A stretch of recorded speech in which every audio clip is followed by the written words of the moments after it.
Hello everyone, I'm Matthew Taylor, the RSA's Chief Executive. It's my great pleasure to welcome you for this evening's special event. A quick reminder before we start for you to switch your mobile phone to silent, please. We're filming tonight's event and streaming live over the web, so welcome to all of you joining us online. I do hope you'll get involved in the discussion via Twitter. Our hashtag tonight is Citizens Economy. Now, we're here this evening proudly to launch the final report of the RSA Citizens Economic Council, a programme that's been running over the past 2 years, since I think I first mooted the idea in this very room about 3 years ago. So it's been running for the past 2 years. It was designed to open up the debate on how we can have a more democratic economy and support citizens to be more informed, empowered, and directly engaged with policymakers and politicians on national economic policy. Tonight, as that programme draws to its close, we're gathered here to reflect on what we've learnt from the process and to discuss how we can all take greater responsibility for our role in creating a citizens' economy.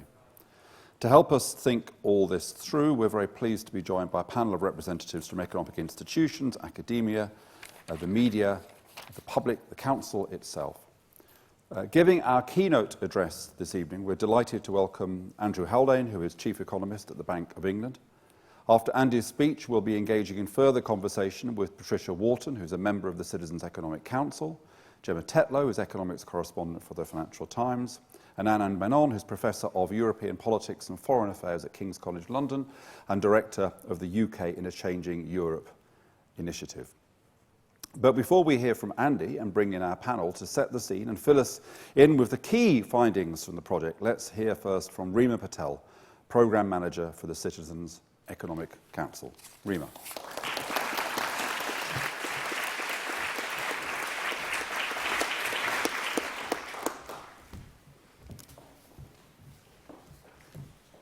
Thank you, Matthew, for your introduction and for championing this initiative over the past few years.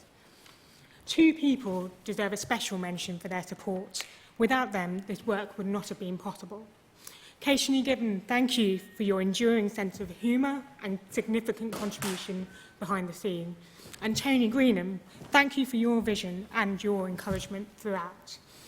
This event marks 2 years' work with the RSA Citizens Economic Council, a diverse and randomly selected group of citizens who deliberated for 5 days over 4 months on the economy, in a civic process not dissimilar to jury service.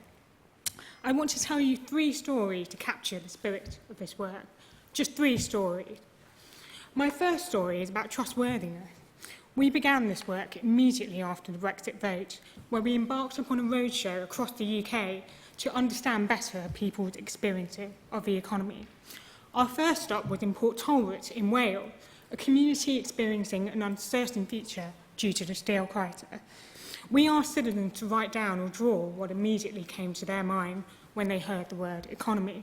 I'll show one picture which echoes a theme we heard time and time again as we travelled across the UK. In Oldham, Birmingham, Glasgow, Manchester, Clacton-on-Sea, a con at the heart of the economy. Never mind. A con at the heart of the economy. And this picture really describes, in quite a compelling way, what mattered. It didn't matter where we went, who we spoke to, or what techniques we used. One theme was consistent. People had reached a fundamental breakdown of trust in experts. But what was also apparent was that people saw the role and value of expertise. They wanted to see a change in their relationship with experts, and often did not feel they had the means through which they could realise that change. They didn't want to see the disappearance of experts. They wanted to see experts who were deserving of their trust. In our report, we say that this means creating norms, cultures, standards and behaviours in economic institutions and on the part of experts that respond to citizen value and perspective. We call this creating a more public culture of economics. More is required than just trust. We need to build a new kind of economic that is deserving of trust. My second story is about citizenship. When we reconvened the Council on the very second day, one of our citizens described how her first day caused her to rethink what economics was about. She had found herself on a journey From thinking the economy was disconnected, abstract, and unable to be influenced, she realised it affected her and that she wanted to influence it. She saw on the first day that the economy was just as much about the common public good she enjoyed, the future of her local park library, as it was about banks and money. It wasn't just her relationship with economic that changed. Her relationship with others also changed. So did her relationship with herself. She felt more confident and more empowered in her own sense of self. She told us that before her participation in the council, she had never voted, but she voted for the very first time last year in the 2017 general election. Many citizens have reported similar experiences and journeys, and we're honoured to have Patricia on the panel to share more about her experience today. From these and other conversations with the council, we found the failing in economics is not just that it is hard to understand, but also that it is spoken about as if people have no power or responsibility over it. It is crashing, booming, busting, collapsing in crisis, and described often as if it is some external force of nature beyond our control. Our language is imbued with metaphor about what economics is, what it is not, and who it is for. The rational agent at the centre of mainstream economics struggles to embrace and understand the complexity that characterise the human experience. If we are serious about restoring trust in expertise, we must also restore a sense of citizenship in the economy and about the economy. My third and final story is about collaboration. We found that collaboration brings with it enormous potential, but also enormous challenge. As Adam Carhane has asked, at a time of increasing polarisation, how do we work with people we may not like, trust or agree with? The Council, as an approach, showed that experts and citizens are worse off without the other. Both our economy and democracy is worse off if we reduce it to a zero-sum game. For economists, the process of explaining economic concepts to a lay audience challenged them. And it challenged them as much as it challenged the citizens. And many citizens were not afraid to call out or distinguish fact from opinion. Collaboration in this sense is far from easy, yet the Citizens' Economic Charter, published in our report, was ultimately the outcome of a dialogue between citizens and experts over many days. When collaboration works, it does two things. Firstly, it makes for better, more inclusive and more responsive economic policy. Secondly, it strengthens the legitimacy of that policy. Trustworthiness, citizenship, collaboration. These are the founding principles for a more deliberative and more public culture of economics. We set out a range of measures in this report that seek to promote these principles. We call upon the Bank of England to build upon their existing good work through roadshows and town halls by piloting initiatives such as the Citizens Economic Council at a regional level. We also call upon the Treasury, the Chancellor of the Exchequer, local councils, local enterprise partnerships and mayors of regional bodies to similarly adopt such approaches. Our recent survey with populace showed that half of all citizens would trust decision makers more if they knew that people like them had been more involved through such approaches. The Bank of England in particular has played a strong convening and leadership role in making the case for a more public culture of economics in recent months. So it's my great pleasure to invite Andy Haldane, Chief Economist at the Bank, to formally respond to the work of the Council. Thank you.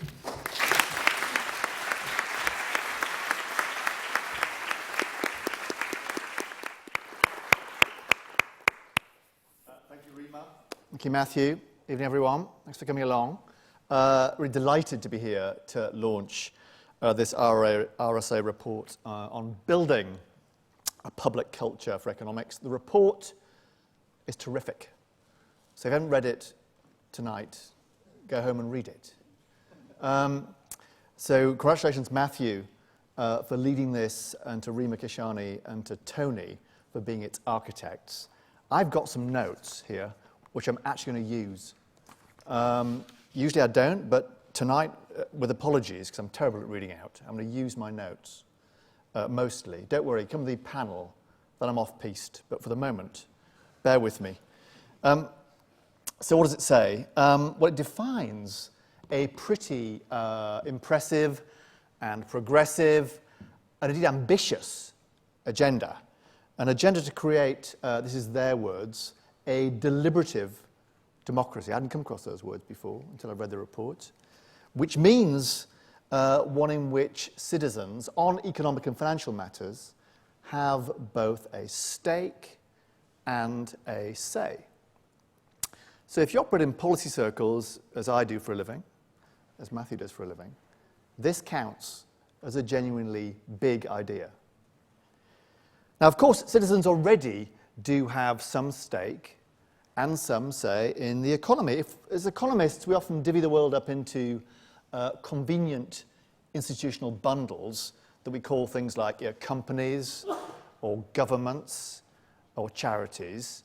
But they, by and large, are no more than institutional veils, really, part legal, part social. You lift the veil, you pull back the veil, and the ultimate owner, stakeholder, are citizens, whether as workers or as customers or as shareholders or as stakeholders or indeed as voters.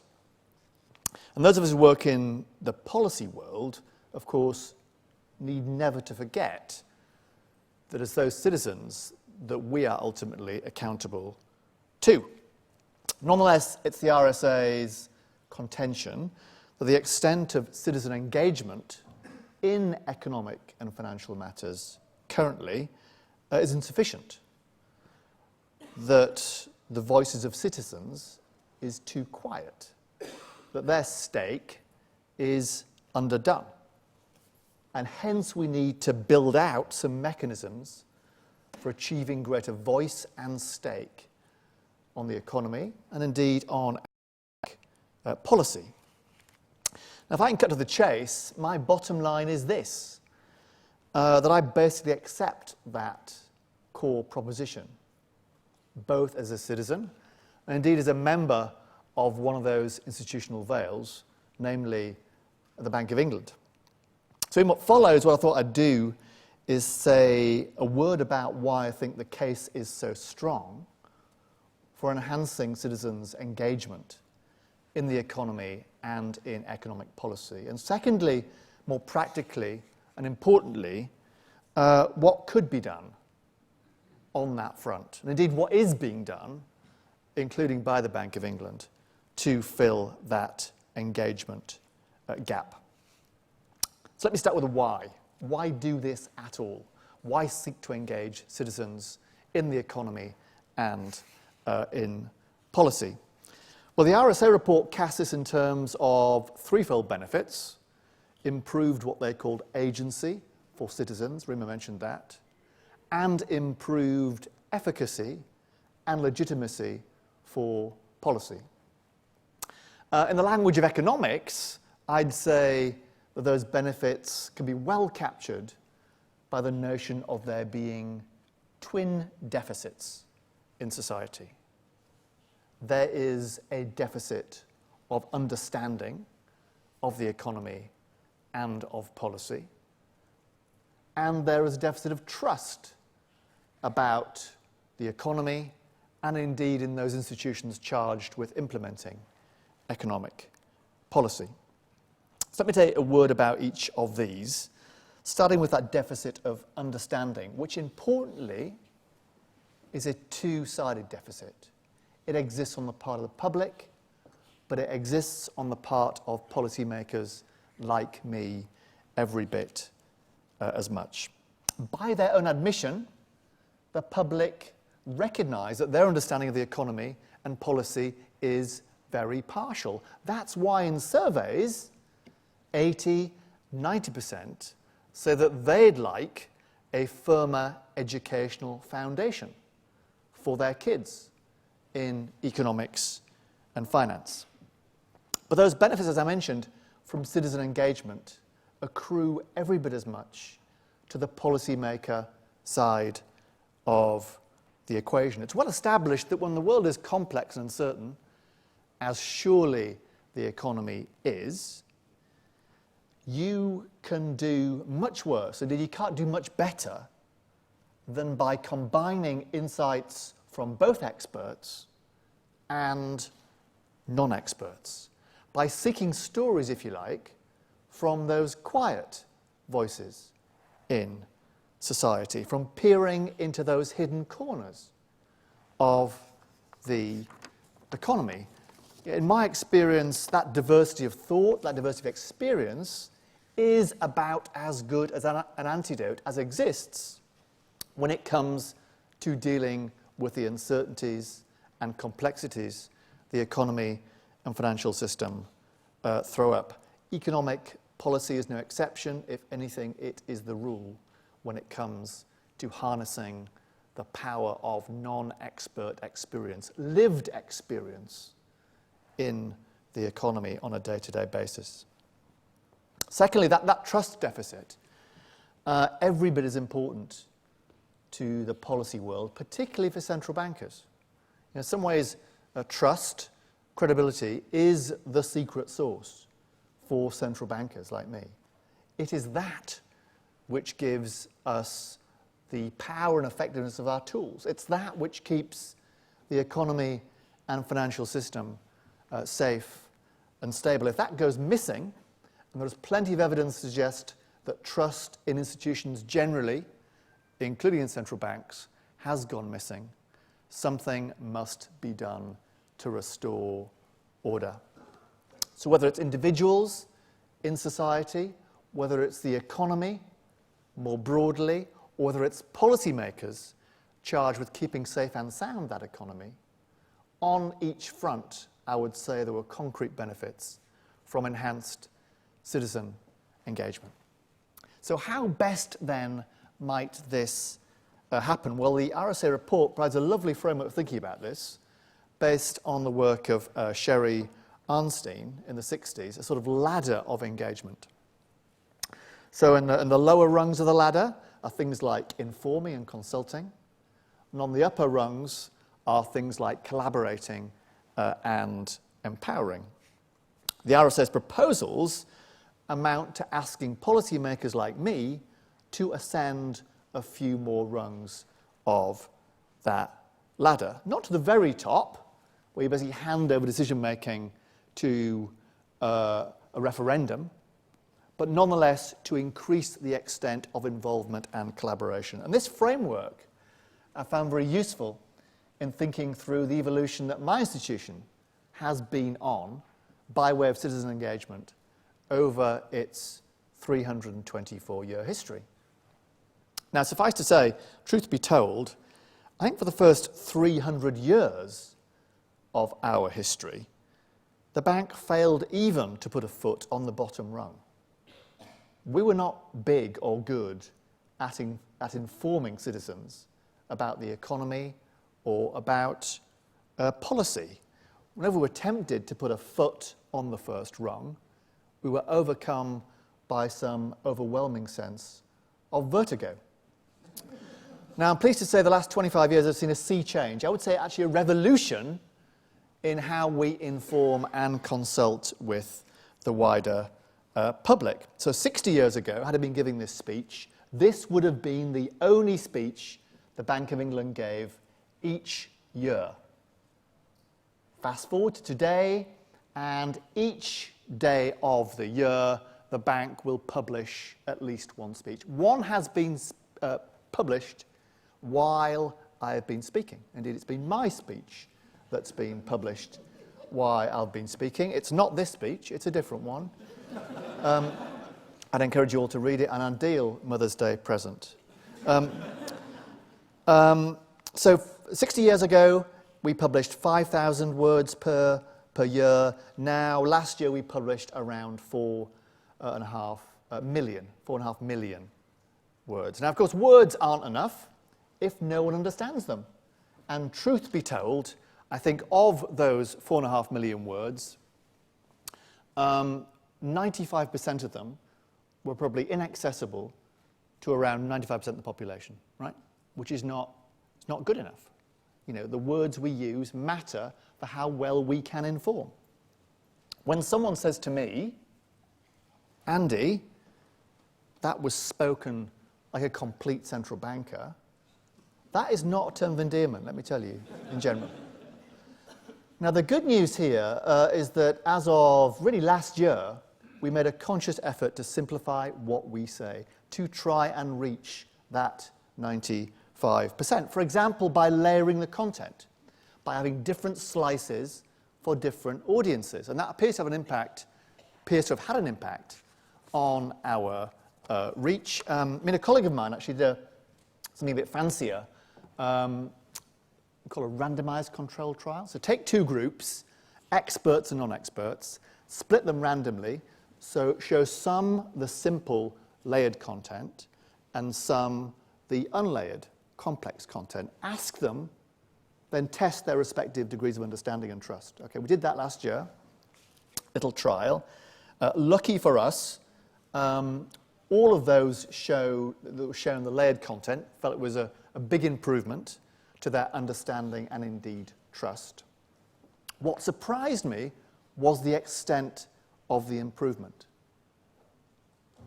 That simple layering of content caused as much of an improvement in understanding as that which came from having an MPhil in economics from Oxford. Right? That's sobering context for me, but good news for everyone else.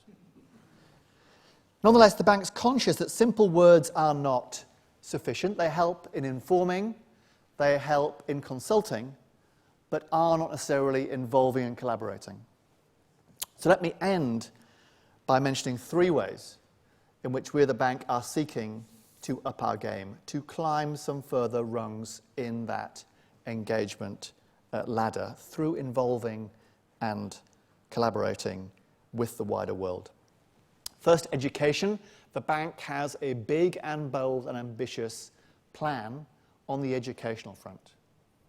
Its aim is to meet pupils and teachers and parents' self-expressed desire for a firmer educational foundation in economics and finance. That is chronically short. So this year we will do 200 talks in schools, bank officials. I was giving one yesterday in Stoke. We have developed with others educational materials, the relevance of the economy and finance to pupils' individual lives, which we will roll out just next month. Other things too. Second, regional engagement. So the Bank of England has had for 90 years a network of regional agencies dotted around the country. They are our eyes and ears.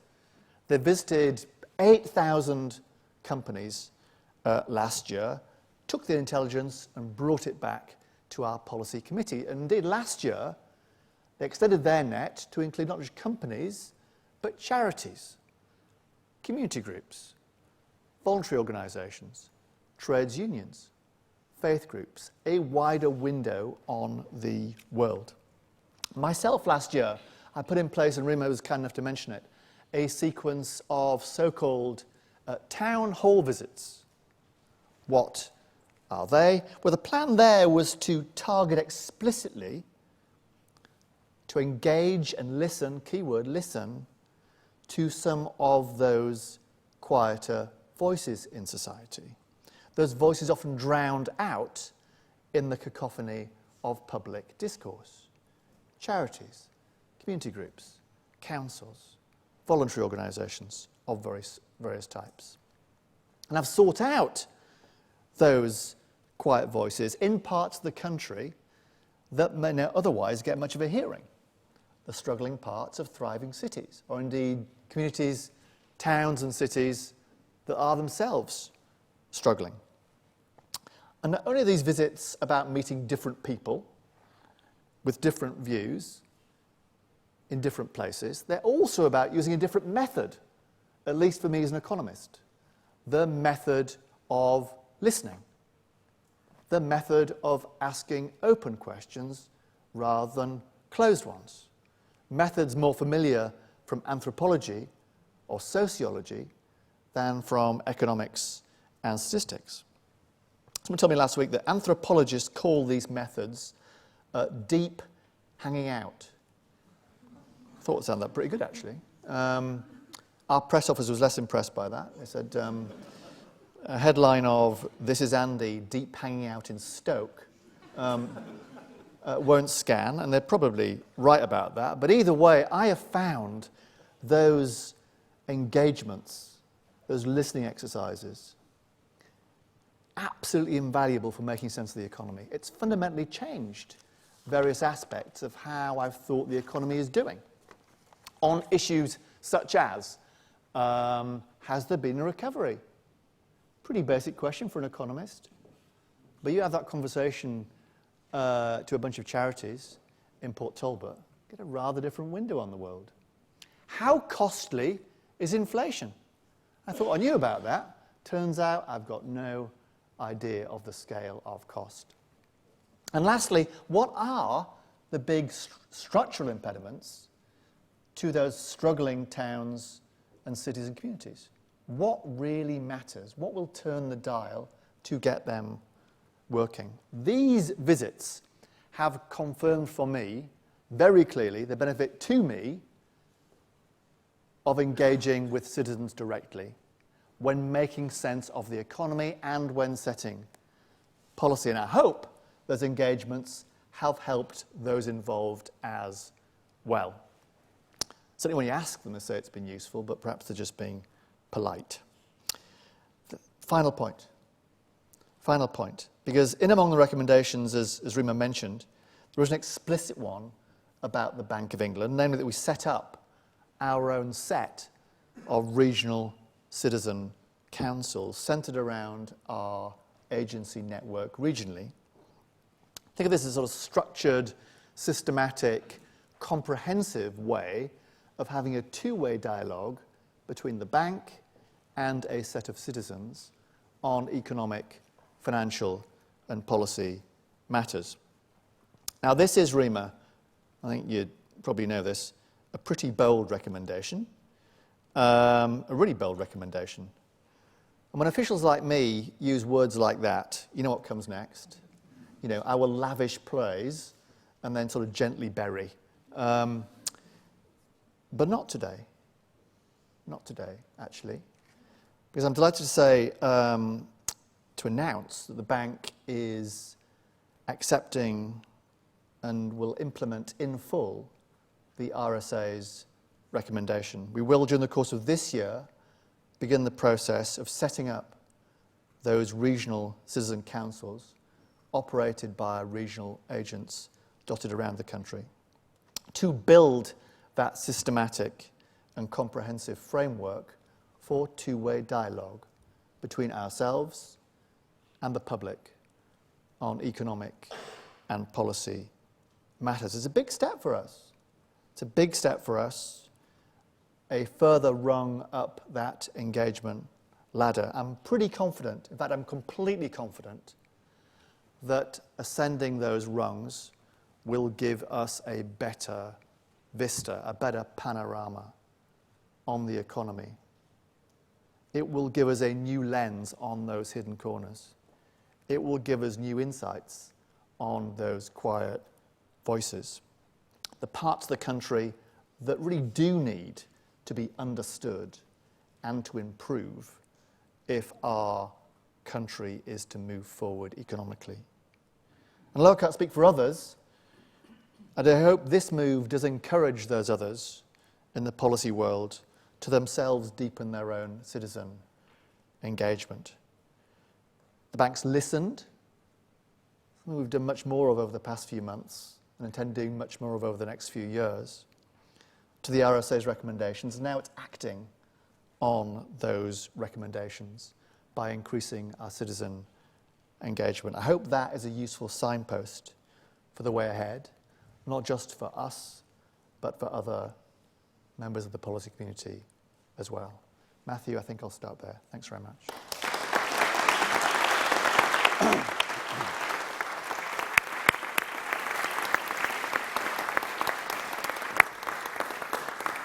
Well, Andy, thank you very much for that. I've often had a theory that part of the productivity puzzle of the UK is to do with think tanks and the weak ratio between the amount of recommendations we generate and the amount of times they're actually taken up by anybody. So I want to thank you for making a massive impact on the overall productivity of the think tank sector in agreeing to our recommendation. We're very, very pleased. Okay, well, the kind words that you've lavished on the report are, I hope, a reflection of our work, but actually they're particularly a reflection of the work of the people who are part of the council itself. And so I'm delighted that our next speaker is Patricia Wharton, who was a member of the Citizens Economic Council. Patricia.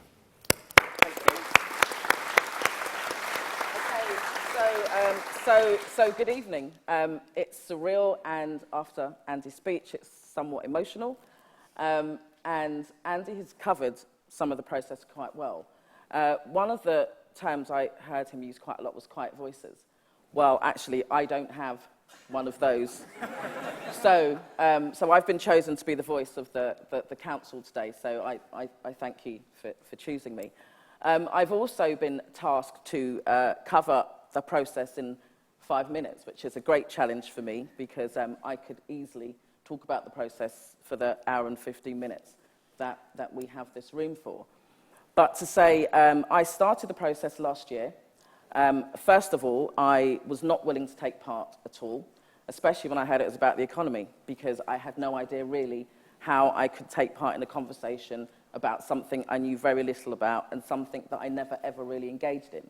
So my first thought was, actually, that sounds like watching paint dry, and I don't think I can do that, and especially not for 4 weeks.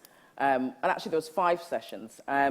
So I challenged myself. 2017 was my year of saying yes, so part of the challenge was saying yes to things that I didn't like or perhaps hadn't done before.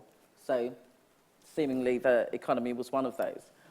However, the first session, within sort of half an hour, I was like, oh, actually, I can have a conversation about the economy. This is really good. By the end of the first session, I was invited to take part in a documentary with the lovely Paul Wyatt. And so, of course, it was my year of saying yes, so I said yes. So we embarked on making the documentary. We continued with the process.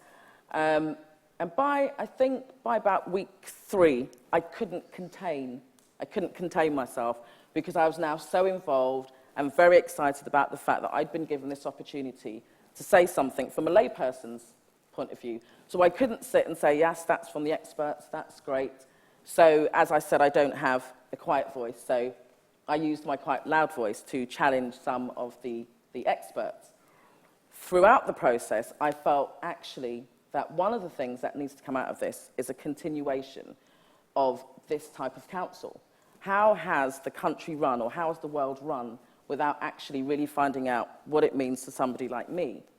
So I thought about imbalances in terms of this gender imbalance, in terms of diversity. There's an imbalance, there's hardly any females. Quite a lot of councillors don't look like me because they're not female, they're not Black, Caribbean or African. So how can they be making decisions about my life? And why do I sit back and say, okay, so milk's gone up, yes, that affects me. Petrol's gone up, yes, that affects me, and actually do nothing about it. So I've challenged myself to speak to just about everybody. So anybody who's here that I've invited, I speak about it continuously. And I have to say, although at the start of the process I thought it was like paint drying, I have to say, if you've never watched paint dry, you need to do it, because it is absolutely, it's amazing. So it really is. And 5 years ago, I wouldn't have said that I'd be sat here talking about this subject, as I equally wouldn't have said that I would be involved in politics. Because, Andy mentioned about distrust, and I just thought I can't be involved in something like that. However, I've now joined the Labour Party, and I'm an active member of the Labour Party with the view to becoming a councillor. And I had the great opportunity to deliver the introduction and welcome speech for Dawn Butler's pre-budget speech. And the budget was something it was a sofa conversation. So you phoned your friends, have you seen the budget? These things have gone up, and did nothing. But I think I had the opportunity to meet lots of people that I perhaps wouldn't have met had I not taken part in the process. And I was invited by Rima to meet with Borough Cadbury's Trust, and I thought they only did chocolate. So, of course, I said yes, and I went along, and that was absolutely phenomenal. I've had the opportunity to shadow the local MP, and through part of the process of filming with Paul, I've interviewed the leader of the council.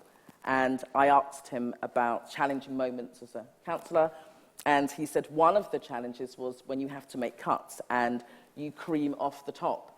So I asked Paul to stop filming, because actually what he didn't know was that I was one of those people that he'd creamed off the top.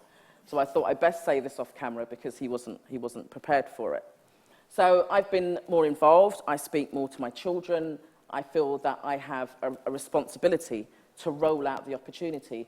So it's like magic to hear the Bank of England say that you're actually going to be engaging in this process. And so I guess that's the bit that was kind of emotional for me, because I just never saw it coming. In 2016, I wouldn't have imagined that I would be part of a process that's going to affect change. And I'm really, really excited about it. And so I challenge. Don't ask me about quantitative easing, because I still haven't worked that out, or GDP. Okay. So, but just to say if I'm allowed to, I don't know how I'm doing for my timer. Okay, just to say if I'm allowed to, the documentary, as it stands, is currently 15 minutes. But the process was so exciting that we just continued to film. We couldn't find a point to stop. So we filmed in graveyards, we filmed in Sainsbury's, we filmed in the local community. And I took the camera to my local area because I thought, actually, if we're talking about me, I want to do grassroots. I want to get to the bottom. I want to meet some real people that have conversations that most of us understand without using a thesaurus. So that has done so well, and people are really excited about it. However, because we've done some more filming, there's so much more for people to know and to understand about the process. And I just think, not only because it was great fun and a great learning experience, I just think it really needs to be rolled out. And so, if I may, say that we now have a Kickstart going, and I just urge people to share the Kickstart, tell other people about the process, and actually to just say to them that to watch paint dry is life-changing. Is that my time?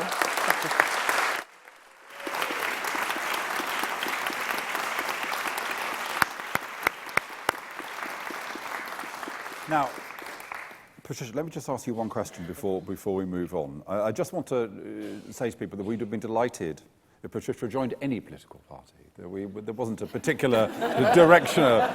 It's your engagement that we prize rather than it wasn't a secret propagandistic effort. But on that theme, Jim, I'm just interested, in the sitting segment, it wasn't that you all agreed with each other. Sometimes you disagree. Just tell us about that process of disagreeing with people and working through that. Okay, so we were set the task of coming up with a charter. And so one of the first words we came up with was value. So people were trying to, formulate this charter, and I said, but actually, what does value mean? Because what does it mean to you, and what does it mean to you? And different people had different opinions. And of course, there were some people who weren't really open to talk about theirs. But I thought that actually, it's a good opportunity to have some debate. And through the debate and the kind of the thrashing out, we were from different areas, we had different careers, culturally, we were different, the gender was different, and I was one of the people who's self-employed, and so I was quite passionate about how we were going to be impacted by the new changes in taxes, where there were others who were employed, and they were like, well, you've made that choice to do that, so actually I think you should be taxed heavily. And my response was, well, you've made that choice to be employed. And so the choices are there for everybody. And so there was some of those amongst the citizens, and then there was a challenge amongst the experts. And if you watch the documentary, the last of the plugs, if you watch the documentary, you'll see that there's an exchange between myself and an expert who was from agriculture. And she was quite openly saying, well, we use pesticides, and this allows for poor people to be able to afford food. And I was so taken back by that comment. And there were other people that were in the group, and I kind of looked around, and I thought, well, actually, nobody's responding. But I couldn't contain myself. And I just had to say, that actually isn't okay. And also, that it didn't make sense, because I was representing the poor people, because it just didn't make sense. So it was quite liberating because actually it was like, yeah, I didn't think I knew anything in the beginning, but actually I do know that something isn't right. And it's as simple as that, it wasn't right. Great, thank you very much. So, Gemma, you're the economics correspondent for the Financial Times. So your job, your day job, is trying to help the public to understand, obviously it's kind of slightly rarefied public, but to get the public to understand economic ideas. What do you take from this process? Yeah, so, I mean, in my career I've worked both as an economist and as a journalist, so I guess my comments are sort of coming from both of those places. I guess I'll just stick my neck out to begin with and say that I think economics is a hugely valuable framework for thinking about how the world works and for thinking about how we design policy. And for that reason, I think economics, rightly, in my opinion, although others may disagree with me, and economists have quite a lot of influence on what policy gets made and how the world around us works. And so I find it concerning when we have the sort of debate and people reject expert opinion and think that it's all entirely sort of ideologically driven. But in practice, what gets studied in economics is very driven by the interests, I don't mean naked self-interest, but what floats the boats of people who work in the economic sphere. And what economic policies ultimately get implemented do depend on the values that policymakers have. And there is a distinction there, because economists can tell you that a certain type of policy may be expected to raise average incomes, but reduce incomes for this one group of people over here. It's then up to politicians and policymakers to decide whether that is a mix of outcomes that they are happy with achieving. And that's a sort of two-step process. So for those reasons, because what gets studied and ultimately what policies get chosen depend on who has input into that process, who is working on economics and who is informing policy making, it matters who is engaging in that process. And I think it's clear at the moment that we don't have a completely diverse set of people certainly working in economics. It's very clear that there are far fewer women studying economics than there are men. It's less likely if you come from a less advantaged background that you will choose to study and work in economics than if you come from a more advantaged background. And there are probably other less measurable differences as well. And part of the reason for that, which I think came out quite clearly in the Citizens Economic Council process, was that people just get very turned off by what they think economics is. And because it seems to come across as being, it's largely about white men in suits talking about money and finance, and that's just a bit of a turn-off for lots of people. So I think there's a big hurdle to overcome in actually getting people to engage in this process. And I think Patricia talked a bit about that she didn't really want to say yes, but it was her year for saying yes, which was fortunate for the rest of us. And I think, as a journalist, I think we have a role to play in that process about conveying to people in an accessible way what economics actually is about. And I think there's a challenge to journalists in how they do that. There was quite an interesting study done of Le Monde articles a couple of years ago, which looked at who was quoted on economic stories. And it was very disproportionately men from private sector organisations and banks, which is not in any way representative of the set of people out there who are actually working on economic issues. So I think there's a challenge for journalists about presenting a more representative view of what economics really is, how it impacts on people's lives. And I haven't seen a similar thing done for the UK media. I strongly suspect we'd see something pretty similar there. The second issue of engaging people with the policy-making process and what policies get made, I think there's also a role for journalists that's kind of akin to what was going on in the two-way process with the Citizens Economic Council, which is that through the media, people both learn what economics is, how the economy affects them, why policies are being made in a particular way.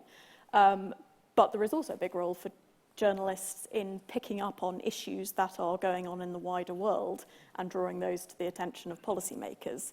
And I think it's quite clear the number of times if you watch a select committee hearing or something and one of the MPs will say, oh, I was just reading in the FT the other day, or I saw that article in the Times the other day about such and such, that is a quite important way of connecting up the general public with policymakers. But that's also, I think clearly the RSA's recommendations on Citizens Economic Council fits into a very similar sphere of trying to have that two-way dialogue of both helping people to understand how they fit into the economy and how policy affects them, but also helping to feed back how economic issues on the ground, what's important, back to policymakers.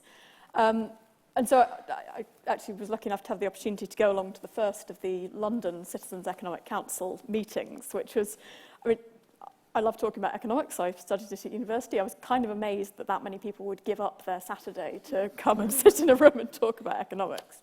And it was incredibly heartening that people were willing to do that. And it's really interesting to hear Patricia talk about her experience of the whole process. I do think, I guess my challenge for this recommendation is, I think you're never going to get everyone willing to sit in that room and really engage with the process. So how do we ensure that this ends up hearing a representative set of voices and not just a different, unrepresentative set of voices? And so what do we need to put around this proposal to really help make sure that we get the full picture again?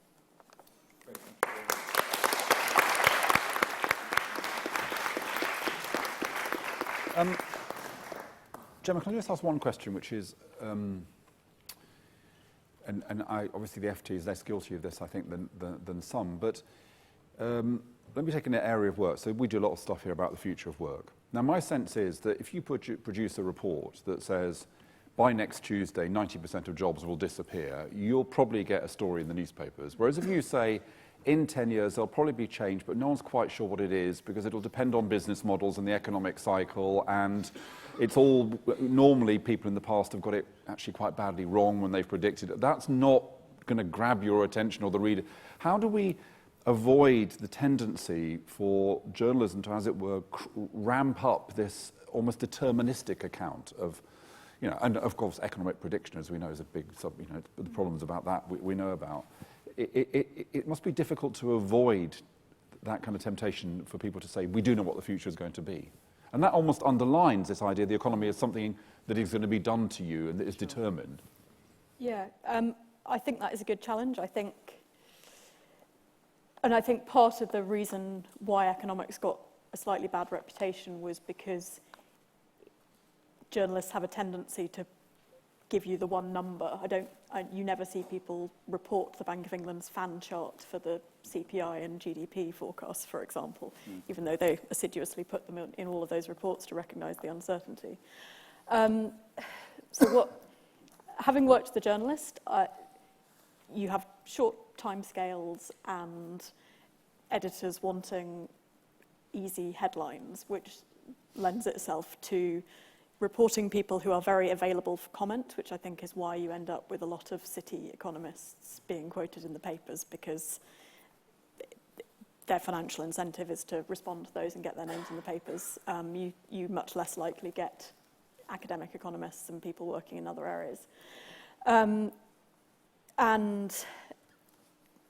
so what can we do about it? To be honest, I think journalists need to put in the effort. I'm not saying any of my contemporaries don't put in the effort, but that you do have to make an extra effort to get some of those other stories across, because they're not the ones that are coming to you in a press release 5 times a week from various organisations who have that money behind them. And there are great examples of that. I mean, one of your colleagues, Sarah O'Connor, wrote a brilliant piece, for example, about the nature of the local economy in Blackpool, I think it was, which was, a great example of taking these big issues and looking at them through a particular lens. So thank you for that. Anna, you're going to talk about these issues and I think possibly talk about the kind of relationship between economic expertise and public attitudes. And I've just got a sense you might do that through the prism of an issue that we've been thinking quite a lot about over the last... It hasn't been mentioned. It's quite remarkable. No, it hasn't been mentioned. We've been in a Brexit-free zone, but I suspect you're going to correct that. I have to say, Matthew, when I first got the invitation, I was very excited because I thought I was being invited to turn up and just slag off economists, which is, as a non-economist, maybe very... And then after some rather sort of frenzied email exchanges with your staff, I was told that that's not what I'm here to do, but to talk in a slightly more reasonable way. And I absolutely buy Gemma's point that there's no point throwing out the baby with the bathwater because there has been something wrong with our system. There's no point going to the other extreme and saying there's no role for experts now because there is. What we need to do is figure out exactly where it is and how that communication mechanism with the public should work. That being said, I do think there is a problem with the discipline of economics. I think the way it's taught is partly responsible for this. I think economists still, but certainly in the past, have tended to overclaim, particularly when it came to their ability to scientifically predict stuff. Now, it's not always the fault of the economists. I mean, if you think back to the referendum campaign, it wasn't the economists who stuck those numbers on the Treasury website about the number of jobs that would go. That was, it seems, a political decision. But being a bit more careful about how you talk about what the economics shows, I think, is absolutely fundamental. And I welcome all these efforts. I welcome the RSA's work in trying to improve that communication channel. They're not allowed. I welcome Andy's work. Andy's been doing it for years now, going around to bits of the country where central bankers didn't used to go, talking to people, and that's very, very welcome. And actually, we've got Angus Armstrong at the back, who is a professional economist. You shouldn't hold it against him, who's running this thing called Rebuilding Macroeconomics, which, again, is a timely way of rethinking this discipline and the problems it has, not necessarily in terms of the work it does, but how it communicates with a broader audience. I think there's one thing about Brexit I have to say, which is, in a sense, shame on us that it took Brexit for us to realise there was something wrong. You know, all of a sudden, after that vote in June 2016, everyone's saying, oh my God, something was going wrong. But actually, something was obviously palpably going wrong well before then. And, you know, in my email exchanges with Rima, I said I'd tell this story for one final time. I was doing an event up in Newcastle about a week or 10 days before the referendum. And someone said, what happens to the economy if we leave? And I sort of said, well, there are all sorts of economic forecasts out there. They range from this to this. But in general, what they say is that the GDP will be smaller if we leave the EU. And a woman at the back, drink had been taken, this was a pub, and it was about 2 hours in, screamed at me, that's your bloody GDP, not mine. And that taught me a lot about what is going wrong with our country. I mean, it could have meant many things. It could have meant just you're liars, or it could have meant the numbers you talk about in London are numbers that apply here in Newcastle. But that way of communicating what is going on so that those people feel it applies to them is something we can do a lot of work on, I think. And it's worth bearing in mind, I think, that Brexit provides us with opportunities. Think tankers talk about something called the Overton window. And the Overton window is the sort of space of possibilities that you have, the area in which there are policy opportunities. Well, the Overton window now is like the biggest French door you've ever seen in your whole life, because the mold of politics has been broken. We are talking about things. We're talking about the North-South divide. The South discovered the North on the 24th of June 2016. We're talking about inequality. We're talking about devolution. The scope for change, it seems to me, is broader than it's been for a long, long time. And it does seem to me that whilst, I agree with Gemma, citizens' assemblies aren't the whole solution. We can't be governed by citizens' assemblies. I mean, it's too expensive and it's not practical. But it does seem to me that whilst we have this moment where everything is up in the air, finding that right mix of public policy and consultation with the people who will be affected by those public policies is one of the most pressing things we have to address at the moment. I'll leave it at that.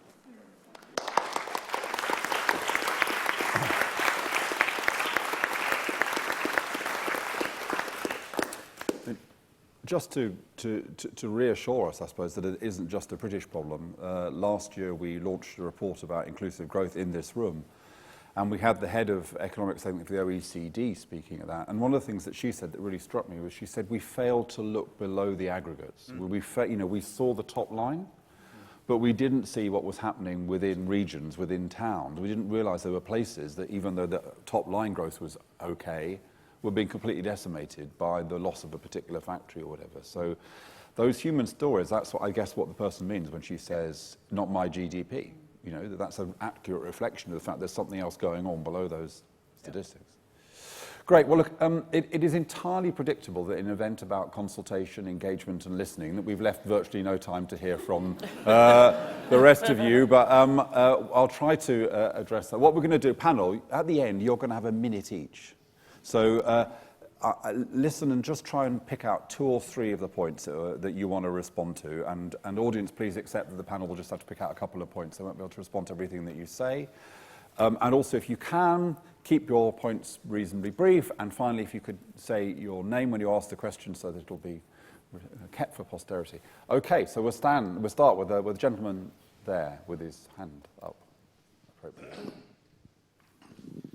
Having only just scanned and read the Tell us who you executive are. summary, my name is John Bryant. The summary of your recommendations, I was concerned that at least two of them are to bits of the establishment. One is to the Treasury and one is to the Bank of England.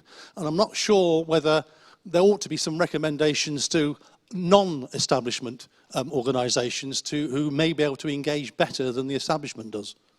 Okay, thank you for that. I might ask Rima to respond to a couple of words at the end as well. Right, okay, we'll move across the room. Yep. I'm Simon Burrell, Senior Associate of Involve. Anand and Gemma, you were talking about kind of the danger of citizens' assemblies kind of not representing a wide range of views. I think we would say that there's value in opening up and hearing new, different, quiet voices, as Andy said. I'd just be interested in kind of hearing, well, what level of representation is okay? Does it have to be a general election for everything? And so I guess I'm concerned about your challenge, because I think it's asking the wrong question of these kinds of deliberative processes. Okay, thank you. We'll come here, and then we'll move across to Dave. Andy Agathangelo, the Transparency Task Force. There's a new all-party parliamentary group being set up, which is an attempt to bring together academics, politicians, civil society group, and so on. Is that the kind of engagement opportunity to talk about what can potentially be done to help mitigate the risk of another global financial crisis? So a question to Andy, really, is that the kind of engagement opportunity that the Bank of England is likely to welcome? Great. Yeah, I saw a hand there. Yep. Hi, Juliet Mountain. Having facilitated employee participation in one of the UK's largest, industrial democracy, I've seen firsthand how democratic voice and participation, corporate citizenship can generate new shared value. And I'm wondering how this work links in with your work on inclusive growth and also the UK's industrial strategy, which again focuses on driving economic growth and participation in that. Okay, John, pass the microphone for, was there a hand there? Yep. Sorry, my name is Reverend Claudette Douglas. I wanted to ask Andy, since you're in climbing mode, I think, would it be going further up the ladder if you thought about putting a teacher in every primary school who could teach economic knowledge, I think, really, one in every primary school? I think we could afford it. What do you think about that? Might stretch the Bank of England's resources, but Andy can certainly comment on the principle. Now let's go to the far corner of the room. I will move around, but yeah, far corner of the room. Thanks. Hi, my name is Victoria. I work at Economy. I've got a question for Patricia. I wanted to ask whether you felt like the sort of economics knowledge that you learned was most useful for engaging more in politics and engaging more in these kind of social conversations about how the world works, or just for decisions in your daily life, personal decisions, and which of those two do you think is a more convincing argument just for talking to your community about why they should engage with economics? Interesting. So that kind of relationship between personal financial literacy and broader economic understanding, very interesting. Yeah, the gentleman there. Hello, Joe Richards. I also work at Economy. Hi, Victoria. I didn't see you there. Have you really been standing next to each other and not know you work with each other? Okay. Good. It takes all sorts. Yeah, go on. Yeah, we're campaigning for a more understandable economics. Just a potential curveball question, but what role should children play in this potential deliberative process? Very good. Okay. Yeah, we'll take the gentleman there who's waving the report around. Good move. You have to read it as well, though, not just wave it around. Hi, everybody. My name is Caius Julian. Very quick question. I'm still a little confused as to what the purpose of the report is. Is it just a citizen engagement process to listen and learn, a bit like the sort of thing that Andy was describing, in a sort of feeling people's pain kind of exercise? Or is there some other grand plan afoot here, somewhat like the way I believe German workers are encouraged to take part in business decisions? And my supplementary question is, of the two economists sitting on the panel, which of them saw the crash coming in 2008? Yes. So there's three. We'll take three more. So gentleman there, and then the lady there. Yeah. Matt Meyer from the Economy for the Common Good. My question is also for Andrew Haldane. when you hear when somebody is saying not my GDP, is there something at the Bank of England that corresponds to a new policy that would reflect that? Great, thank you. And then there was a gentleman here with the distinguished hair. Hello, Arthur Flutter from Cambridge.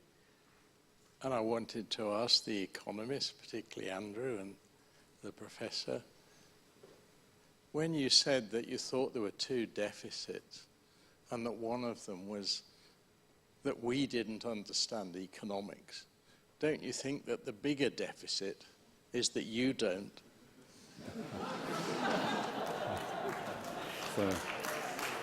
Sorry, we should be giving you a nice time. You can agree with our recommendation, but they're awkward. They always are. Right, and then finally here.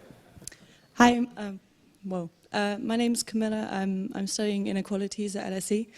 I was just wondering what kind of policies you thought might emerge from this project, particularly because my limited understanding of what the central bank does feels like it's very centralized, and a lot of the problems that we're looking at happen at the local level. Great, okay, well, I will kick off the answering by taking the two questions that were directed to the RSA to show it can be done in 1 minute, and then we'll go around the panel. So, what is this report for, and how does it link to our work on inclusive growth? So I would say the report stands on its own, and we're delighted that Andy has said that one of its recommendations will be carried forward. But I think it's part of a broader conversation, on the one hand, about democratic renewal and the need for a model of democracy which looks to combine elements of representative democracy, sometimes direct democracy, but also deliberative and participative democracy, and understand how it is you can bring those different forms of democracy together effectively. I think that's a very important thing. I think we underestimate the role of the decline and problems of democratic institutions in our broader problems at the moment as a society. And then secondly, yes, it does link to our work on inclusive growth, and I would particularly point to one piece of work, which is our work on economic insecurity. And I think what's very interesting about economic insecurity is that it is when we talk about economic problems, normally poverty or inequality, they are objective phenomena. They're based on statistics. Economic insecurity is a much more subjective feeling. So many people on above average earnings say they feel economic insecurity. They feel they are one problem, one disaster, one crisis away from disaster. And I think that this piece of work is part of a more general thinking for us about the relationship between the state of the economy and people's sense of agency and empowerment in their lives. So those are two ways, and that was an idea that also was referred to in our inclusive growth report. So this is part of ongoing work for us. So I think we'll kind of go in reverse order for the people spoke. So Anna, we'll start with you. Pick a couple of those points. The first one is about the sort of variety of views in a citizens' assembly. Now, we did a citizens' assembly about Brexit a while back with Involve. You do that very, very carefully. I mean, you know, you get a polling company to make sure that the views are represented. But I think the point we were raising wasn't about the sort of methodology, but it was just, you can't govern that way. It's just impractical. So you need to find a way of feeding that in, but it's not a model of governance. And on governance, the lady from the LSE in the second row, one of the things I'd like to see in policy terms come out of this is nothing to do with the economics, it's to do with the politics. We need to restructure our democracy. And one of the things that the divisions that the referendum illustrated has told me is we need to do local democracy a lot better. We need to empower regions and cities far more. And that is a way, at the same time, of helping people get more involved, because I think the closer the decision makers are to you, the easier it is and the less intimidating it is to get involved. One of our statistics in the survey we undertook was just that local enterprise partnerships, which are quite significant bodies in shaping local economic policy, 3% of people feel they can influence a LEP. So that's quite a deficit, I think. Okay, Gemma. So I guess coming back to the same question about, or the same challenge about, isn't it better to have voices? So I think, yes, entirely getting new extra voices in is a good thing. And in fact, I think the RSA report talks about the possibility of running this on a model like jury service. And obviously that's a very different proposition. If you effectively force people to come up and engage with the process, then you're much more likely to get a representative set of views. If you do it voluntarily, my only point was simply to say you need to be aware that you're getting, again, a different set, but again, a selected set of voices. And if that's the case, are there other complementary policies alongside that? And I guess somebody, I think Claudette mentioned about having additional education in schools. That's one way of doing half the process, at least, of informing the public. It doesn't give you the second half, which is feeding back to policymakers. The question from Camilla about the changes to Bank of England policy. I mean, it's fantastic to hear the Bank of England are going to do this. Possibly slightly controversially, I feel like the Bank of England may be the area of policy making where this is least needed. Because, in a sense, the Bank of England's remit is very clearly defined, that their remit is price and financial stability at the economy-wide level.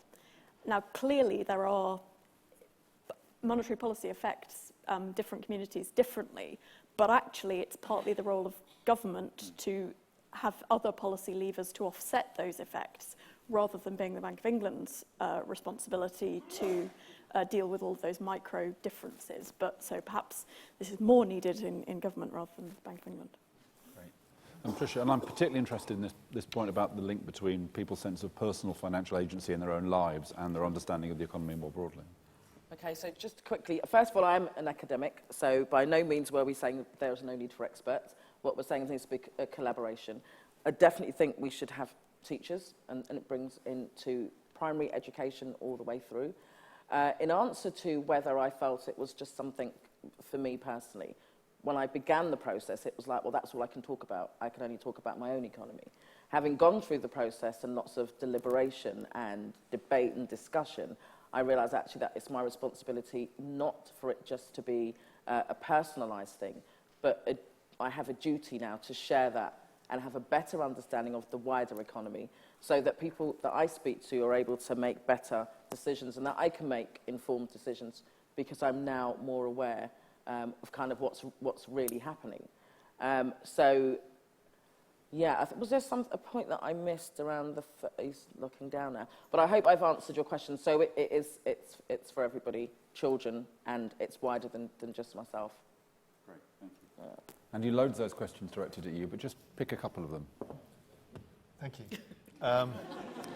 We'll assume you couldn't answer the rest. No, quite so. Well, Andy, yes. On teachers, I mean, well, we print money but aren't made of it, so I'm not sure we can afford a teacher in every primary school, but what we can do, indeed are doing, is giving teachers the materials they need to teach this stuff. Because it's tragic that we as a country, as a home, the world's premier financial centre, when it comes to matters of, for example, financial literacy, are bottom of the OECD league table. Shame on us. Who saw it coming? Absolutely no one, with no exceptions. Not on this scale, anyway. I mean, lots of people have subsequently shown supernatural powers of hindsight about the crisis, but, you know, to my reading, no one had it quite right. That by itself is just one of those things. You know, making a mistake per se is not the problem, provided you learn from it. And that, I hope, has happened to greater or lesser extent over the course of the last 10 years. Would I prefer, if economics is a profession, if policymakers were suitably humble? Yes, that'd be nice. Were suitably plural? Yes, that would be lovely too. That is work in progress, but it is, I think, progressing.